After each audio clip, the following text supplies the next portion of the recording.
What's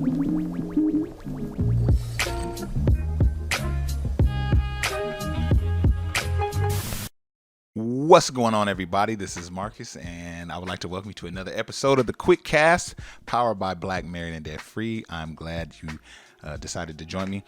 If you've been enjoying these, do me a huge favor and leave us a 5-star review on whatever platform you're listening to this on. And if you're watching us on YouTube, please hit that subscribe button, hit the like button, hit the thumbs up button. We really appreciate it. Both of those things mean more than you know to Shira and I.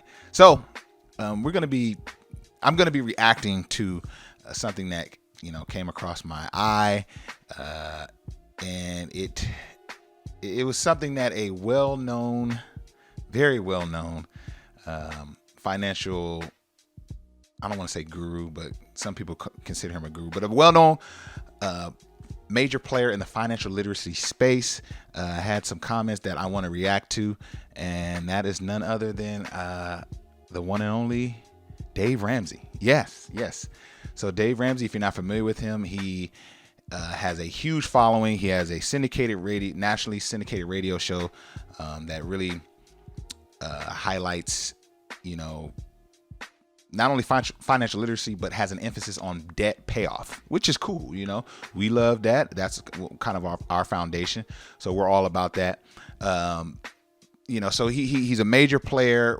He's been around he's been in the game for years as far as teaching financial literacy, and he has a huge following, huge platform, so on and so forth. But if there's any criticism of him at all, is that he can be very rigid in his beliefs when it comes to financial literacy. And for us, and for me personally,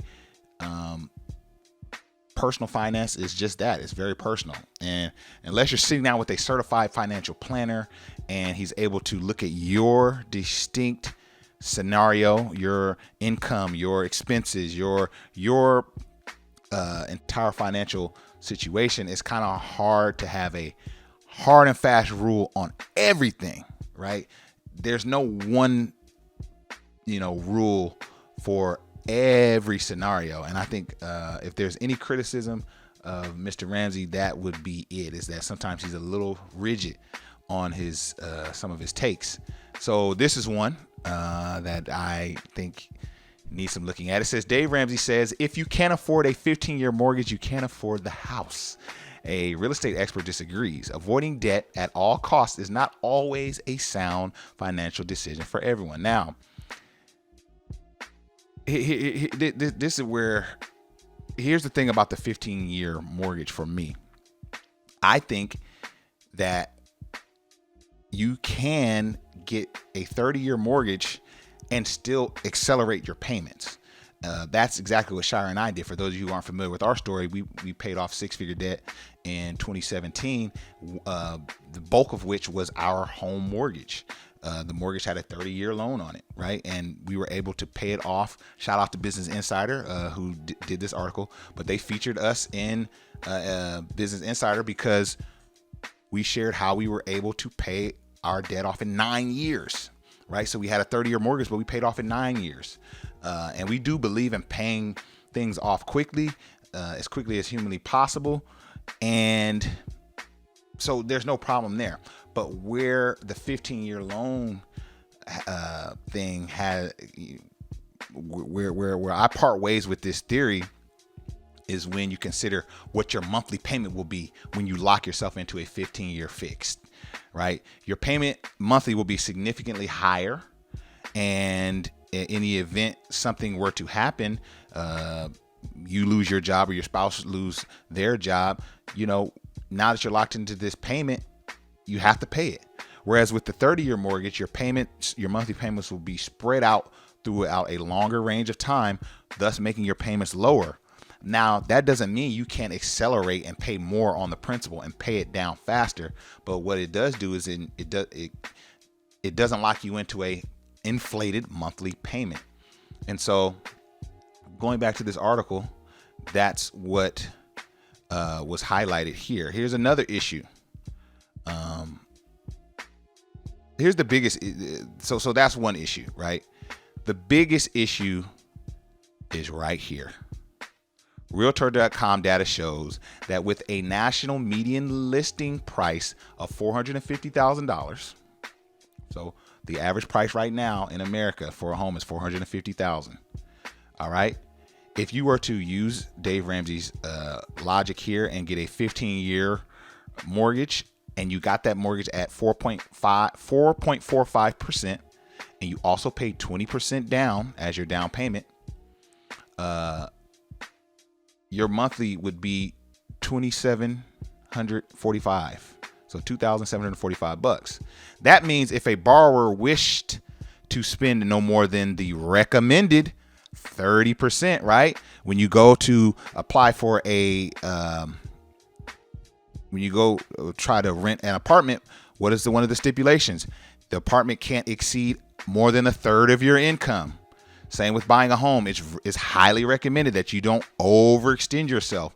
You want to keep your living mortgage payment to it around a third of your income. Well, if you buy a house with these numbers, $450,000 house, 15-year fixed, 20% down, your monthly payment is $2,745.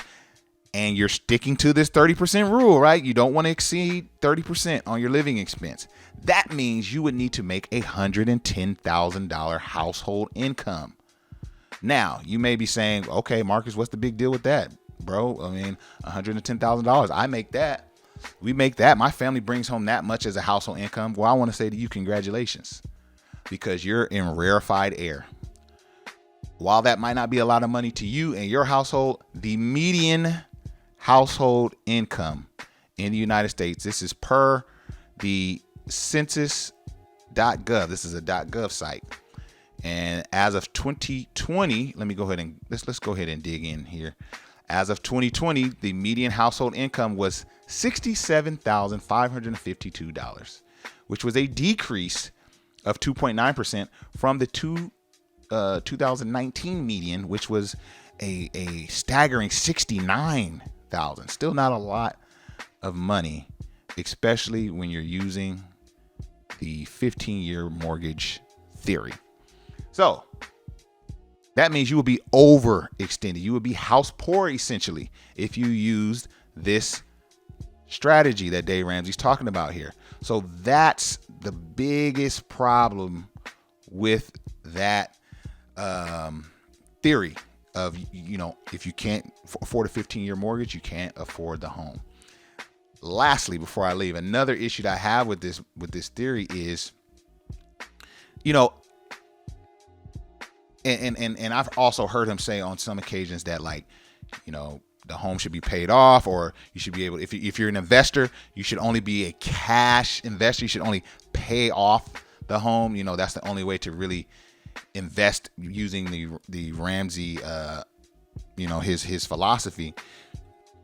My thoughts on these lofty goals are this: if you are waiting, let's say, take me and Shire for instance, in 2021, we've mapped out a 10-year plan of our investment acquisitions.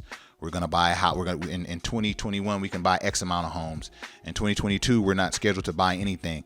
2023, we're going to pay down this home. 2024, we're going to buy an additional 3. So we have that all listed out, right? And in 2021, we were on paper not scheduled to purchase anything. We were supposed to be stacking our money. But there were so many great opportunities in the market that we just couldn't pass them up. So we had to pivot. We had to change. We couldn't be stuck in, well, on paper, we're supposed to be doing this. We're supposed to be getting a 15-year mortgage instead of a 30. We're supposed to have enough money to pay for this investment property cash. And until we do that, we have to save. We can't make a move until we meet all these checkpoints. No. Instead, in 2021, we went ahead and purchased 3 rental properties in 1 year. And that was one of the best things we've ever done, because fast forward to 2020, we had no idea that the Fed would be increasing the interest rate. We had no idea that the way we bought our investment properties will be much, much harder. The return on investment will be much less in the coming year. We had no clue. So had we stuck to our plan and not invested in 2021, we would have missed so many opportunities, and we would have missed the opportunity to acquire 3 income producing assets. So that's my problem when you're trying to have these lofty goals, which are great.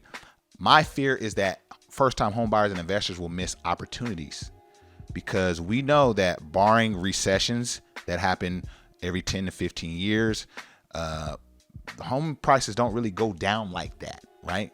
Now, we're in the midst of a recession now, and I'm going to be doing a video on where I believe there is going to be some opportunity for first-time home buyers, opportunities that we have not seen in years. But historically, every year on year, homes go up. And so when you're waiting and trying to save this large lump of money and trying to be this type of home purchaser that Dave Ramsey's talking about, my fear is there'll be some opportunities missed. So what does that mean? That means know your plan, know your strategy, and work your plan. You can't just do what one person says 100%. You have to run your race, and you have to do what you set out to do, and just be confident in what you're doing. And if the numbers make sense to you, then the numbers make sense. So that's my 2 cents on the article from Business Insider highlighting Dave Ramsey's comments on the mortgage. I hope you enjoyed this video. And if you did, like I said, do us a huge favor and shoot us 5 stars on the podcast, and shoot us a subscription and a thumbs up if you're watching on YouTube. All right, y'all. This is Marcus, and I'm out. Peace.